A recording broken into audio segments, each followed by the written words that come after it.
السلام علیکم سامعین، ایک اور سبق آموز سٹوری کے ساتھ پیش خدمت ہے۔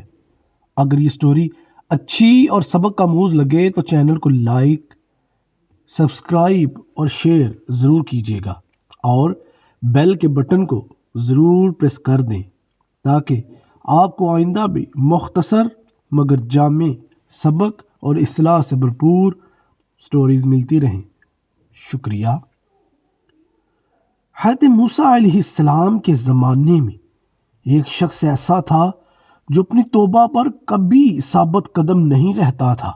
جب بھی وہ توبہ کرتا اسے توڑ دیتا، یہاں تک کہ اسے اس حال میں 20 سال گزر گئے۔ اللہ تعالیٰ نے حضرت موسیٰ علیہ السلام کی طرف وحی کی، میرے اس بندے سے کہہ دو میں تجھ سے سخت ناراض ہوں۔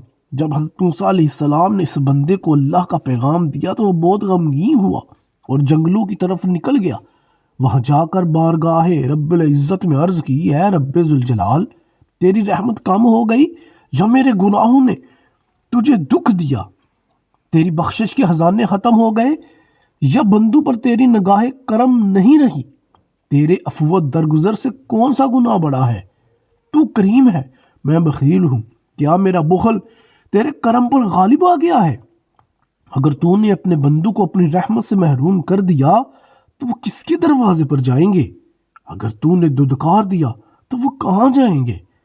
اے رب قادر و قہار، اگر تیری بخشش کم ہو گئی اور میرے لیے عذاب ہی رہ گیا ہے تو تمام گناہ گاروں کا عذاب مجھے دے دے، میں ان پر اپنی جان قربان کرتا ہوں۔ اللہ تعالیٰ نے حضرت موسیٰ علیہ السلام سے فرمایا، جاؤ اور میرے بندے سے کہہ دو کہ تو نے میرے کمال قدرت اور عفو و درگزر کی حقیقت کو سمجھ لیا ہے۔ اگر تیرے گناہوں سے زمین بھر جائے تب بھی میں بخش دوں گا۔